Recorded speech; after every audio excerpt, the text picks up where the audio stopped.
Good afternoon, Springfield. I'm Rob Rue. I'm here at Littleton and Rue, and I'm also a city commissioner. And I have been having these community conversations, and the goal has been to continue the discussion. We all are being so deeply and differently impacted by this pandemic that I've tried to say, like, how can we keep a conversation about the different things that are important for different parts of our community? The very first show, we talked with the health commissioner, we talked with the chamber president, we talked with another local funeral director and businessman. Then we talked about education. We talked about with our local city schools leaders. And I thought, I know we've done, and then we talked to another leader in Northern California, council member. And so today, I had this idea last week. And Eric, do we got this shared all over where we need to? Yeah, all over. I want to make sure we are rolling. And then I had this idea last week. I'm like, I just wonder if we could get the university presidents of Clark County. So I reached out to Dr. Joe Blondin from Clark State Community College. You see her picture up there. And then I went ahead and also reached out to Dr. Mike Franzen with Wittenberg University, because I've got 5 kids, and they are 15 to 3 years old.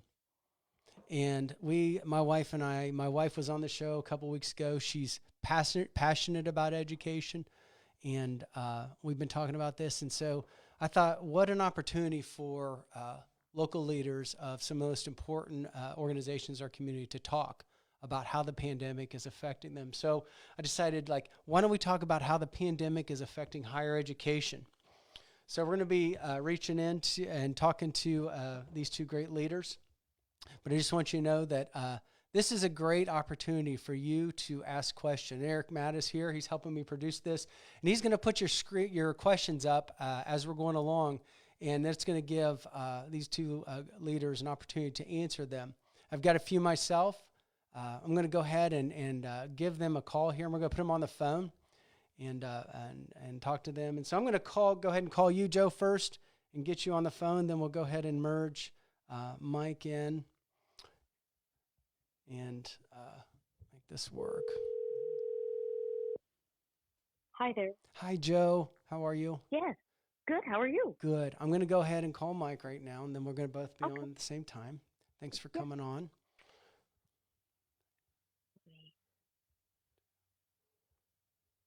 Calling delay. We should have music, right? We need call music, Eric. What do you think about? What to work on that?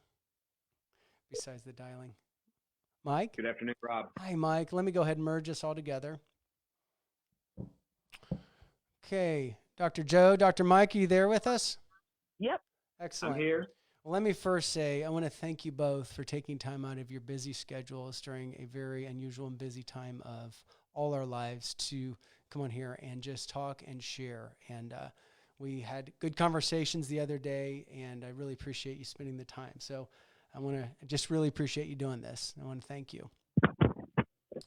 So what I'd like you guys to do is, Dr. Joe, I thought we'd start with you, and then if you could kind of share just a little bit, not necessarily right now about the pandemic, but how long have you been at Clark State? How many students are there? Okay. How many employees do you have? Real basic and Okay. general. And Mike will ask the same thing. Okay. I became president at Clark State 7 years ago, and I've been here since 13. We have 6,400 headcount students every semester. We serve 9,000 unique students annually, and then we have about 2,000 to 3,000 students in non-credit workforce programs every year that we serve as well. Thank you. And you have campuses in We Clark have 5 County? campus locations, sorry. That's right. Xenia, Beaver Creek, up at Ohio High Point in Bell Fountain, downtown Springfield, and then on right off the interstate on Leffel Lane in Springfield. Thank you. And then we also have 2 major assets downtown, the Clark State, right? Clark State Performing Arts Center and the Clark. Yeah, and we also, compared to a lot of community colleges, we're pretty complex. We have a 1,501 seat Performing Arts Center, a 500 seat conference center, and then a black box theater and other assets downtown that we utilize for various workforce programs and public events and the arts. Excellent. Thank you, Joe. Mike, how about you? I joined Wittenberg in July of 2017 and finishing up my third year at the university. We have about 1,600 students.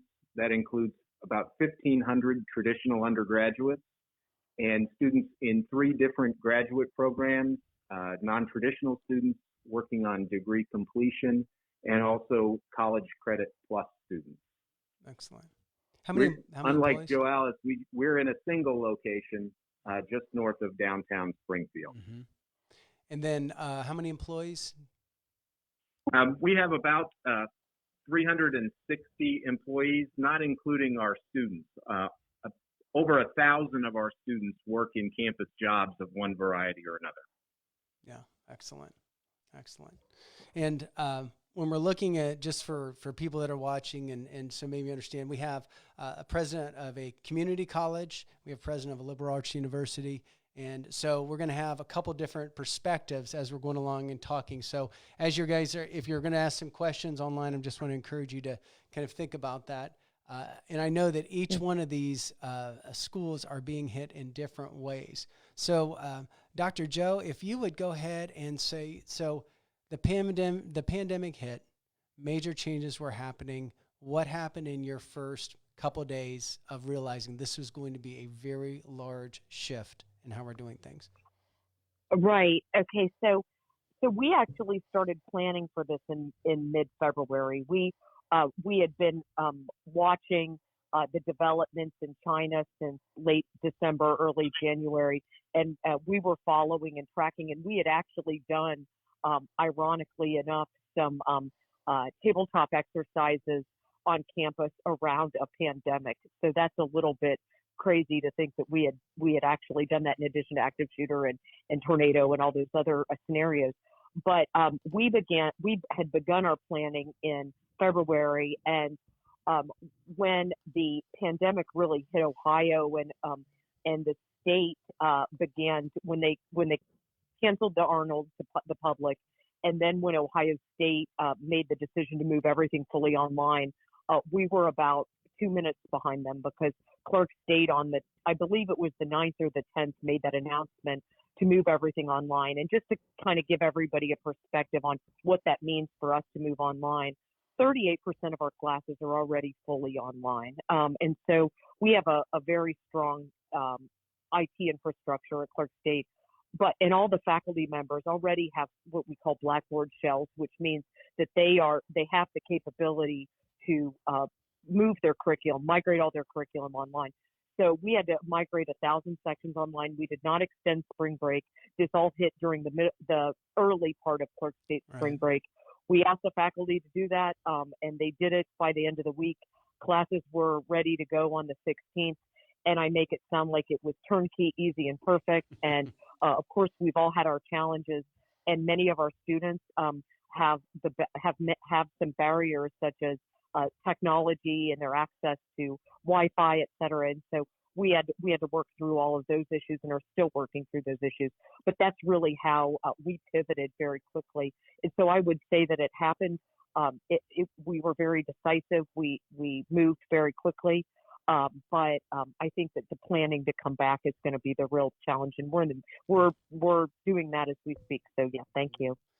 Thank you, Joe. So how quickly did you say you made the decision once you saw Ohio State? I mean, what around the time frame, the date was that? Do you remember? 15 minutes. So once the Buckeyes said something, we better pay attention, huh? It's interesting. So just on a personal note, my daughter is a veterinary medicine student at Ohio State. She's actually in her third year of the doctoral program, and I knew when her classes went, and I thought, wow, okay, here we go. But we had been planning. We knew we were going to have to do something. Ohio State made the decision, I think it was Monday evening, right.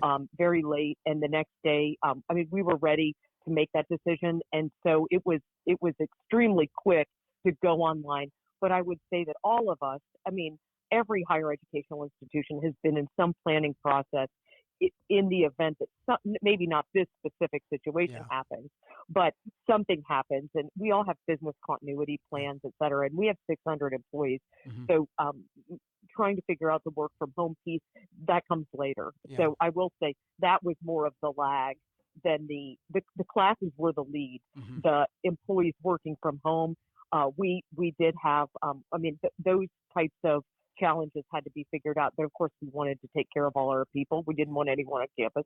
They're all working from home, with to very few exceptions. That's great.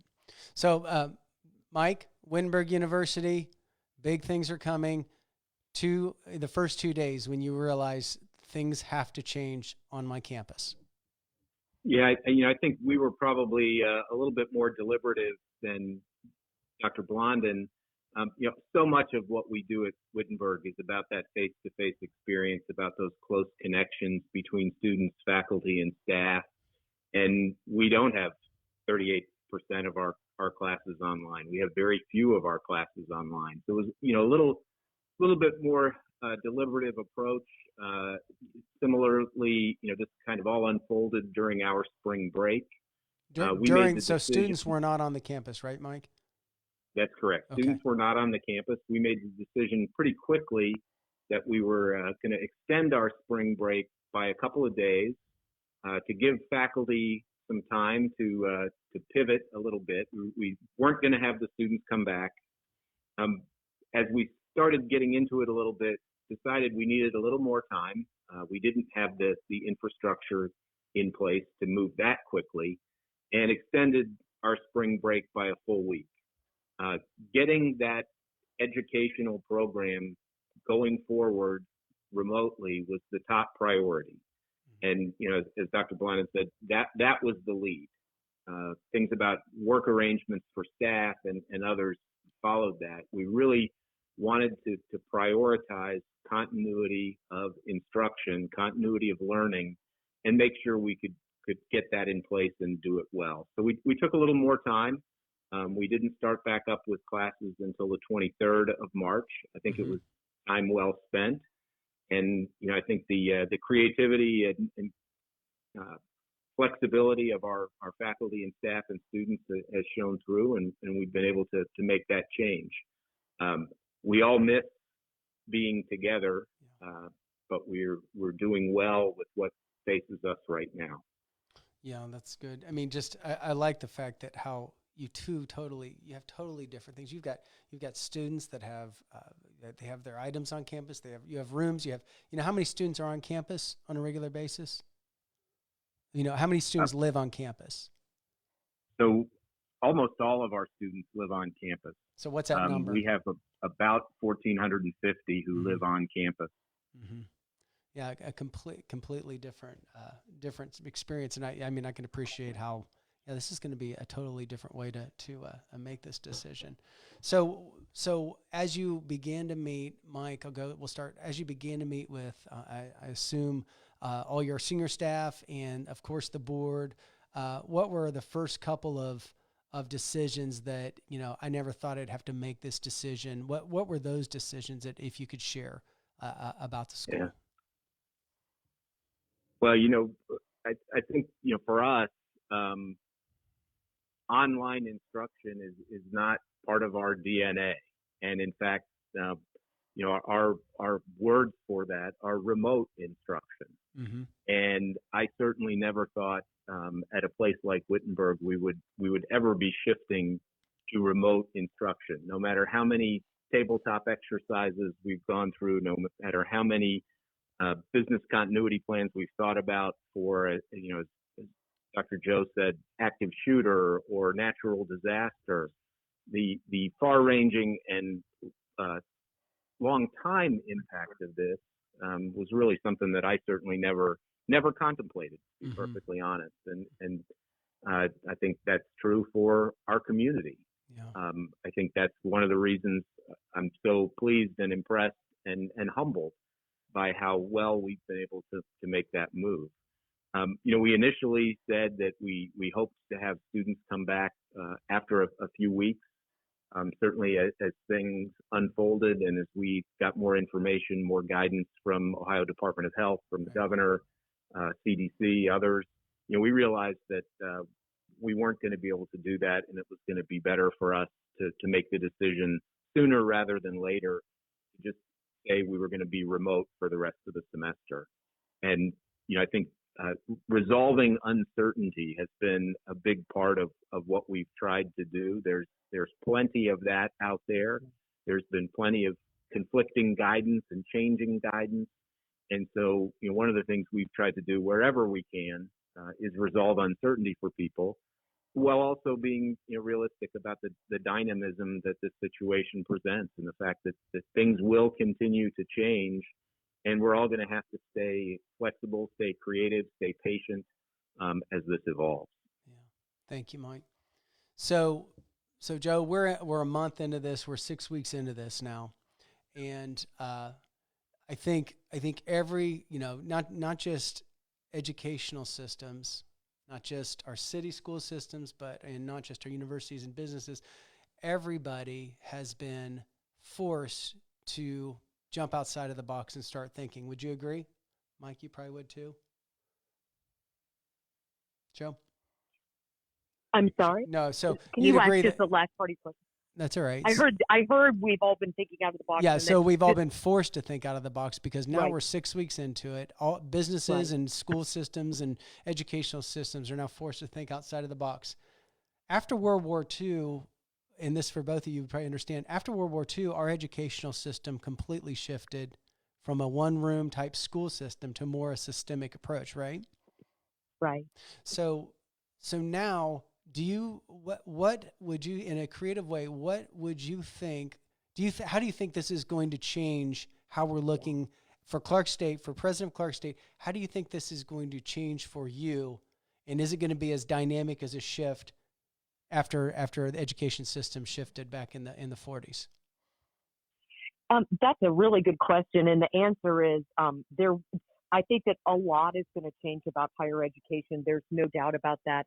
But what a lot of people don't take into account is that a lot was already changing about higher education. So I think the narrative right now around this huge groundswell and shift in education is a little false. And what I mean by that is that the value of education hasn't changed. In fact, if anything, if this pandemic has taught us anything, it's that the skills that you learn at Clark State or Wittenberg, particularly in our general education and liberal arts, have never been more important. I mean, they're the most important skills: communication, critical thinking, et cetera. And so I think that if anything, this pandemic has proven that the skills that we teach are incredibly valuable. So I think I want to start with that, and then I'll say structurally and probably in terms of our infrastructure, yes, things will change permanently for colleges. For example, we've been moving for many years in rethinking the semester, the traditional 16-week semester that we all, that kind of runs our lives in higher education. Mm-hmm. But it's an outdated mode of delivering instruction. We've known that for 20 years. And so I think that you'll see an emphasis on more we've already been seeing an emphasis on short-term credentials and short-term training. Mm-hmm. That's going to become even more important, but that was already in the pipeline in terms of a focus on lifelong learning. So I think that you're going to see some shift definitely in the way we deliver and definitely in the how we deliver. But I think that some of the essential skills and learning that is already occurring in higher education and is valuable, that will not change. Right.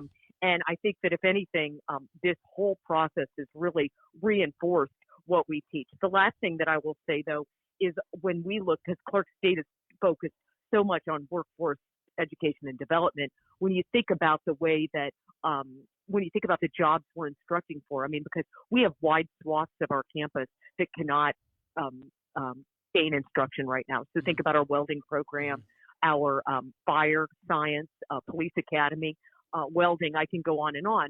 But the bottom line is that those skills are still more important. We're going to have to find very unique ways of delivering that instruction moving forward. But at the same time, I think that we're going to see an increase in some of the needs for work from home skills. So we're already ramping up certain programs to make sure we're responsive, like business processes and other types of in business communications and some of those programs.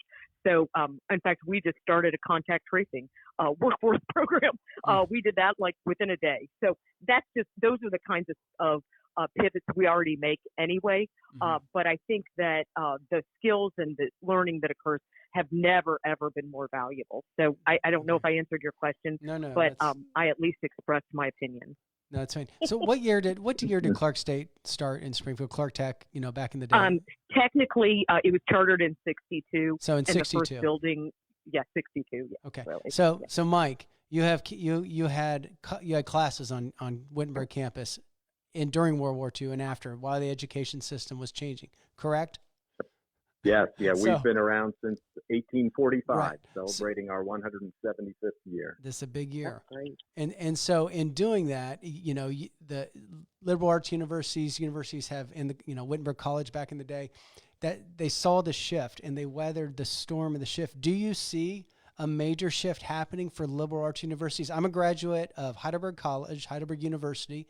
I valued in 1988 when I graduated, it was the next thought. Where am I going to go to school? Where am I going to spend my next 4 years? I didn't even think about it. It's like that was the generation, during, many generations, of course, but that's just what we had in mind. Are you concerned that mindset has, that this is going to force a faster shift in that mindset as a liberal arts president?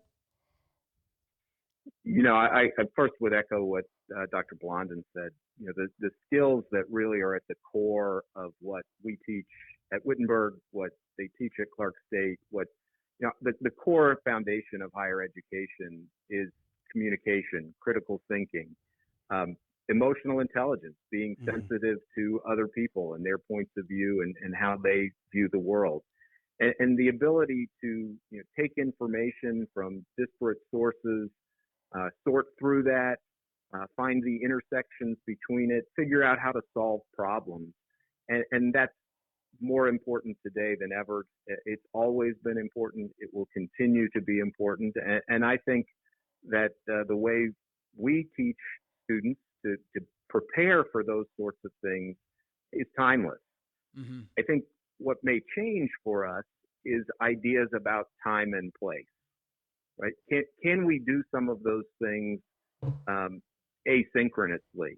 I think a big part of what we do is always going to be in the classroom. It's always going to be face to face. But are there elements of it that we can do better asynchronously and give more people access by spreading out over time? Can we use more mediated technology to create place, at least for part of what we're trying to deliver, in ways that don't require physical togetherness quite so much? And certainly from a work standpoint, we are almost all working from home right now. We have just a very few people still working on campus, essential people. We have about 40 students who are still living on campus, and we still have to house them and feed them. We still have to take care of our facilities and keep our business processes running, but very few people are working on campus right now. And I think as we reflect on that, we're going to find that we can have people work from home and be productive working from home, and maybe give them some opportunities to balance their lives a little bit differently and think about the work day a little bit differently. And I think those are great opportunities on our staff side, on our faculty side, and also for our students. And I think if we can keep the best of what we've done with very synchronous time, togetherness in space, and see where we can push beyond that, I think we have some opportunities that it'll be exciting to see how we realize. So do you feel like this, the pandemic and all the changes that you're watching and seeing, and I assume you're communicating with other leaders of other similar universities. Do you feel like there's your philosophy's been, is it just maybe changing, or are you are you causing it to think, what kind of philosophy is that possibly changing about how I'm viewing this educational system because of the pandemic? I understand everybody said, education is going to be even a higher value now, but do you think, is there a shift because it's such a drastic change in everything going on? Do you feel like there's a philosophy that's changing in you? I think it's hard to tell right now. Things have happened so fast. We've had to adapt so quickly. I think certainly in the short run, next fall, we may see some people making different choices, whether it's because of economic hardship that their families are feeling, whether it's because of concerns over health and safety. But I think it remains to be seen, how much this will have a long run impact. Mm-hmm. Short run for sure. And, we're planning for a number of different scenarios for fall, and hope to make a final decision about what our fall is going to look like by the end of June at the latest. We hope we can do it sooner, but we're going to follow the guidance on health and safety that we're getting from the state of Ohio and others as we make those decisions. Yeah, thank you, Joe. What about you? Do you feel like you're challenged by your philosophy about education, about what you're doing, and are things shifting? No. In fact, if anything, community colleges have that innovation in the DNA. So I don't. And I think that meeting students where they are, Rob, you've heard me say this. Clark State accepts 100% of any high school graduating class. Mm-hmm. Everybody is welcome. We're an Mm-hmm. open access institution. So we're used to meeting people where they are. We've just spent the past several weeks making 5,000 phone calls asking students, do you need groceries? Oh, wow. That's what. So we're trying Totally to meet different. basic needs, and because some of our students have so many barriers. All students do. We don't own the barrier space Right. at community colleges. All students have barriers, but I'm just saying that's something that we do. So I think that community colleges ramped up those support services over the past 10 years. And I would say more specifically over the past 5 years, Clark State has really done this. And so I think that we had that unique positioning to serve students. Now, the big challenge is with all the barriers, how do we want to make sure they learn? And so Right. Mike had mentioned too that there are various technologies and ways out there for learning to occur, whether it's and we've explored a lot of those in our virtual environment. But I think that we will see more artificial intelligence and some other learning tools that will help us also accelerate some learning, because a lot of students, whether it's in K-12 or post-secondary education, have I would say they're maybe not absorbing the material or mastering the material as quickly just because of the environment they're in right now. So how do we get everybody up to speed? So those are some of the questions we're asking. And then the other thing I would say is we are looking at, I'm hoping we open in the fall to in-person classes with the ability to pivot quickly if we need to go back to that virtual environment. But I believe that I have to believe that Clark State will all be together in the fall. Yeah. It'll look different. It will look different, but I do believe that our doors will be open, but the people coming through them will be in masks and with extremely clean hands. Yeah, of course. Yeah. Go ahead, Mike. I agree. We certainly are going to work hard to have our folks back together on campus. We have the added complication as a residential institution Yes.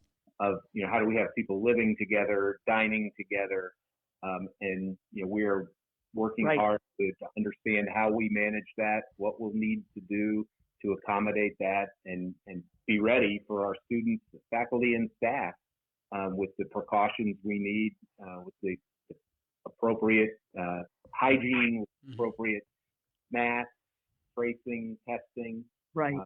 I don't have all the answers to that today, but I know there are many things we're going to have in place to have folks back on campus come August. Yeah, for sure. Can we talk funding just real quickly, or it may not be quick? But Sure. so, Joe, let's Sure. just go to you. I'm interested to know from Clark State's perspective.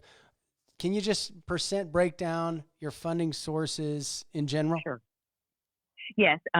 So we operate on a roughly $32 million budget. Actually, this year more like $31 million dollar budget.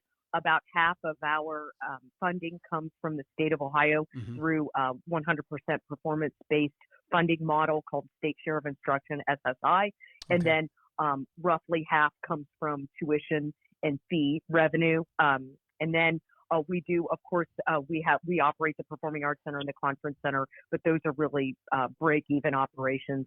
We hope.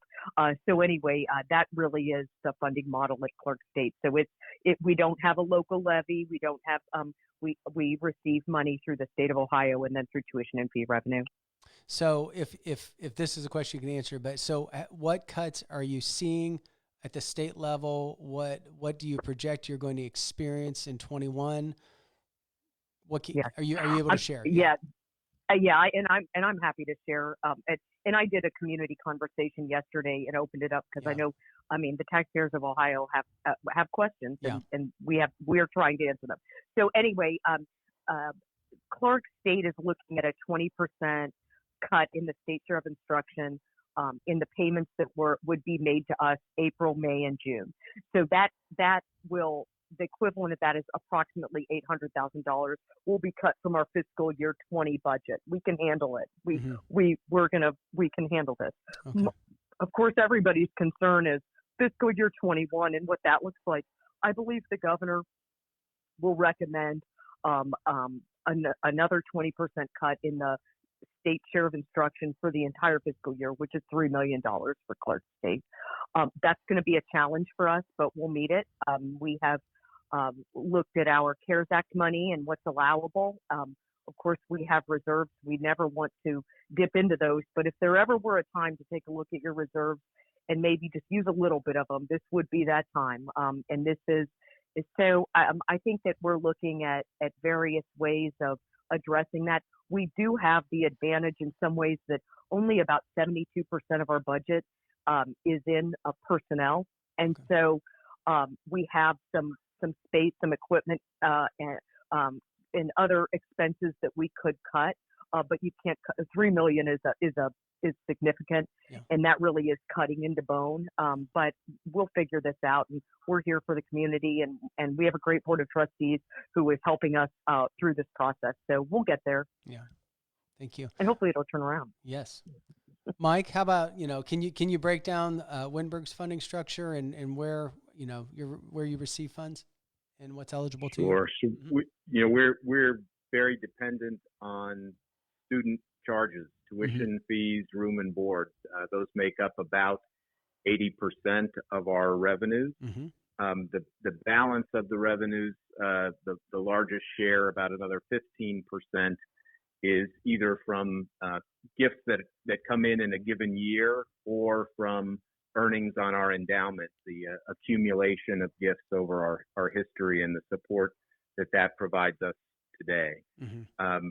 Obviously we're driven by the number of students we have, and we are doing everything we can to stay engaged with students to be ready for them in whatever format that we're able to have them next fall and have them be with us at Wittenberg. But that is certainly critical.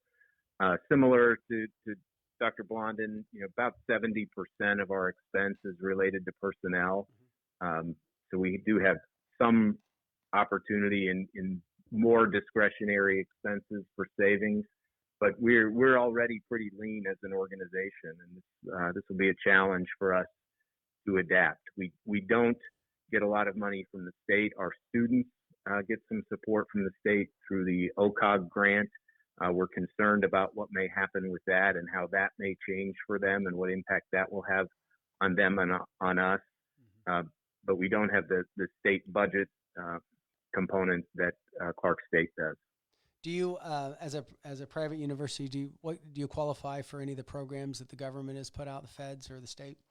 Yeah, we will get funds. Have already gotten some of the funds from the CARES Act. Okay. We're going to receive $1.7 million in total. Half of that has already been distributed to students as directed by the Act. Mm-hmm. They received that money today, actually. We had received it earlier this week and turned that around and got that out to them as quickly as we could. The balance of the money from the CARES Act will help us offset some of the costs we've experienced in our shift this spring to remote instruction, and also help to offset in part refunds that we've had to give to students, will be giving to students for room and board charges, Right. Given that we had to move out from campus. Right. We are not eligible for a Paycheck Protection Program. We are hoping we're going to be eligible for the Main Street Lending Program and get some support from that. Great. Thank you. Last question. And I know it's been a half an hour, just over half an hour, and that's what I told you all that we would be. But and this is just kind of a creative, out of the box question. But Joe, let's start with you.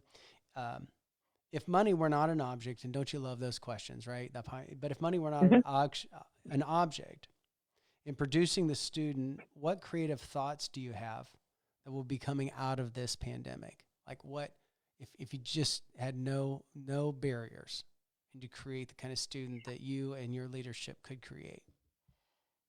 That's a really good question, and I would say absolutely continuous education and assessment. So, Clark State has been successful in getting everything online, every process, orientation, every tutoring, testing, everything. You do not have to come to Clark State to enroll, and Mm-hmm. so that's successful. We're there, but what I wish. And I've said this, and Rob, I apologize if you've heard me say this before. I'm sure Dr. Franzen has heard me say this before too. But in higher education, this is what we do. We say, and Weiler would go out of business if I went and I said, today I want to buy a car. And they said, no, come back August 15th, January 15th, or June 1st, and I'll sell you a car. And one of the problems that I've been railing against since I've been a worker bee in higher education is the way that we're structured. Mm-hmm. And if I could wave a wand and money were no object, students would start Clark State every minute of every day, and there would be round the clock constant instruction. So I see that day. I can see that day in my future. And so a three shift teaching instead, like students could log on at any point and be educated, regardless of their life and schedule. And they can enroll at any time. So in other words, right now, we're delaying the development of skills and learning we're doing that because of our structure. We're hampering that. And students should be able, and I mean classes, even face-to-face classes or the lab portion could take place constantly. And so I think we've really got to look at we don't have to look at our model. We really need to question and blow up the current model. And we've been trying to do that. We did just very quickly, I'll say, we did a grant program because I don't have time to wait for the federal government to incentivize me to do this. I just have to do it internally myself. Right. So we put some grant monies at a Rethink This Semester for our faculty, for them to come up with ways to do this, and they have. And so we'll be implementing some of those, but at scale, it will be very hard.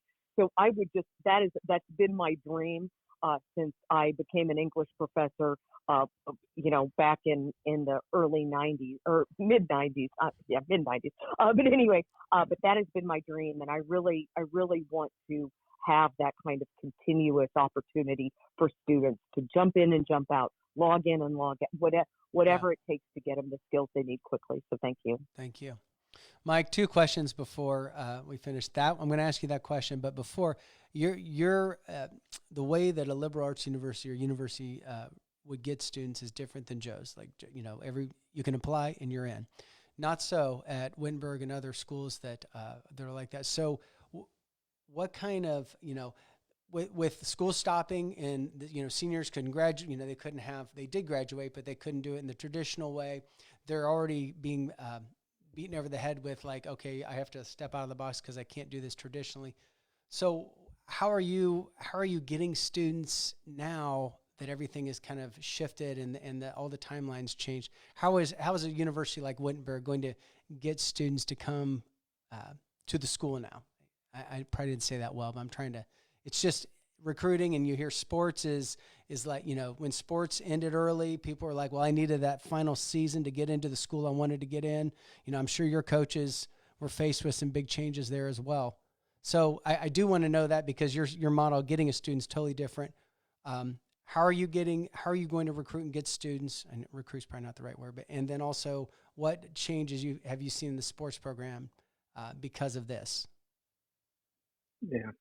So, I think, again, so much of what we do is about people in place, and we haven't been able to have students come and visit.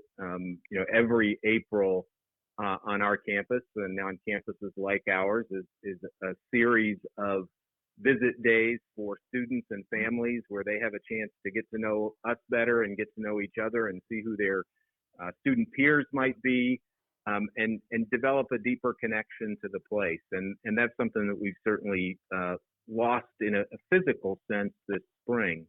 We've been trying to do the best we can to replicate that with lots of outreach, personal outreach from staff in our admission office, from faculty, from coaches, from me. I've done a couple Zoom events with prospective students just to try to connect with them and try to give them a feel for what the Wittenberg community would be like if they were to come and join us. We've put virtual tours online.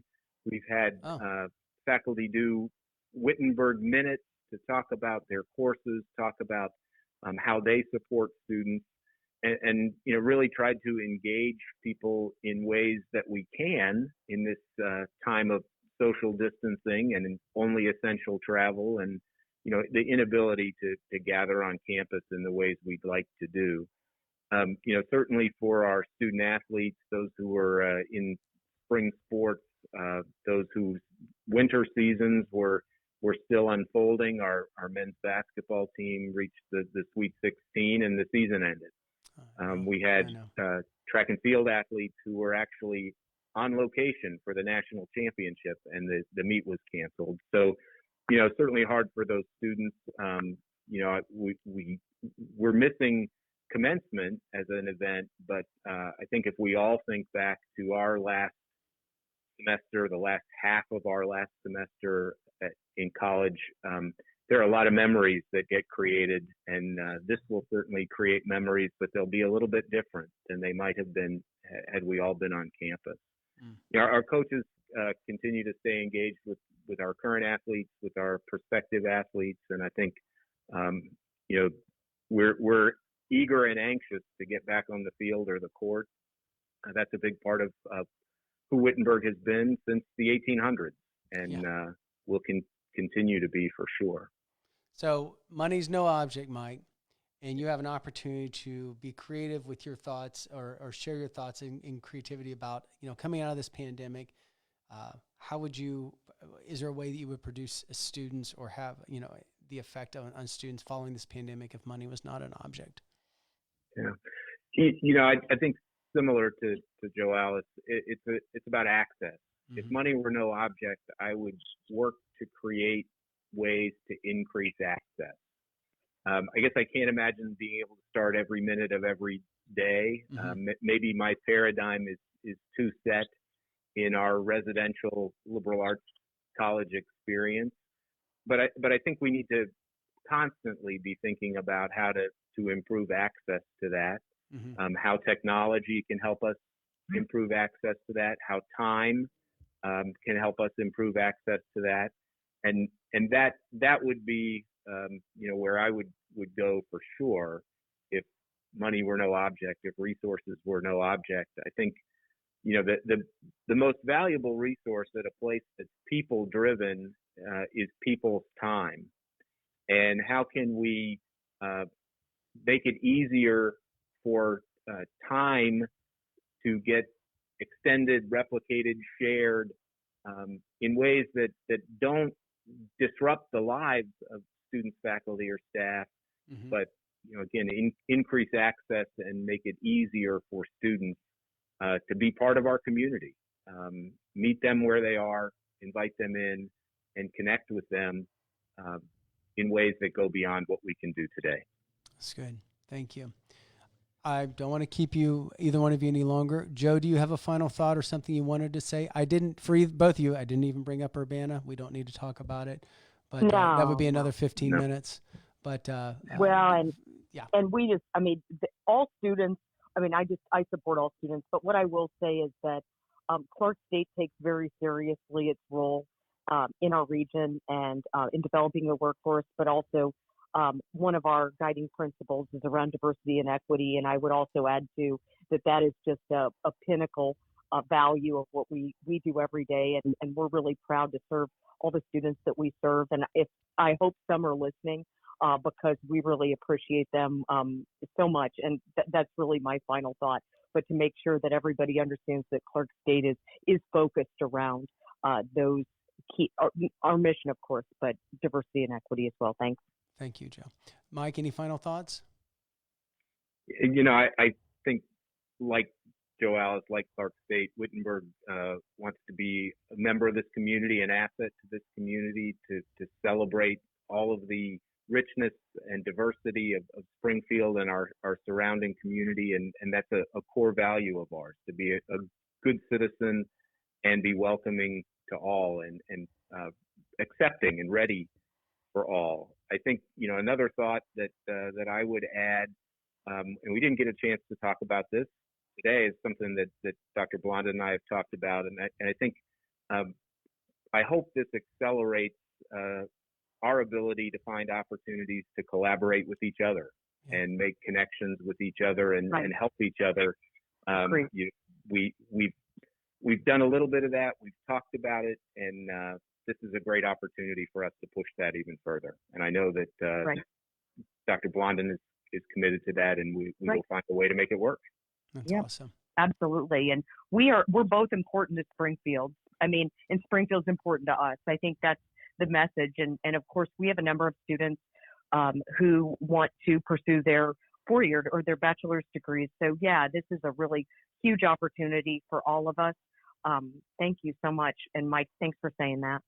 Yeah, thanks, Rob. You're welcome. Thank you both for being on. I just truly appreciate the both of you and your leadership and how important you are to the community. So thanks for spending time with me. Appreciate it. Take care. Thank you very much, Rob. Thanks for your leadership in the community as well. Appreciate the work that the city and city council are doing. It's a challenge for you all as well. Yeah, thank you. Thank you, Joe. Take care. Yep. So I may have just hung up quickly. Sorry about that. So I just what a just a unique time. The reason why I wanted both of the leaders on here is because it's just two different. You know, not every student's the same. You know, I took some classes at Clark State when I was at a liberal arts university, you know, in the summer. So, I mean, it's just, both are valuable assets. And I just really appreciate, you know, their leadership. So we're keeping the discussion going. One of the next time I'm going to be on here, Brian Heck, our city manager, and I are going to be live at a location to be determined. And we're going to talk about what does it look like for Springfield to reopen. And you know, we all continue to watch the leaders, watch the president, watch the governor and Dr. Acton and John Houston, all them, you know, help make decisions. And it is hard, guys. I'm with you. It is hard to listen to the higher levels say this is the way it's got to be, and you know, you're going to have to wear masks if you want to be open. And it's just, you know, it's hard, it's frustrating, and there's just all different types of levels. But as a city commissioner, we're going to go ahead and Brian and I are going to meet next week. I believe we are looking at next Friday, but we'll put it out on Facebook, and we're going to talk about what it looks like to unlock the city, what it looks like to come back to work, and how we're going to roll this out in Springfield. So thank you for being watching. We had many people just kind of watching today. We'll continue to share these things. You guys are important too. And as we have been forced to come together, as we've been forced to have more family time, I really feel like, you know, the fact that deaths are really low and the spread was low. I think Ohio has really championed to come through this in a really good way. So, you know, I hate the tragedy that has happened, but I also know that this is, you know, what happens when something very difficult comes into a person's life. It can cause them to rethink how they're doing life and also come together in a way that could bring change, could bring hope, and release love. It's just a unique time.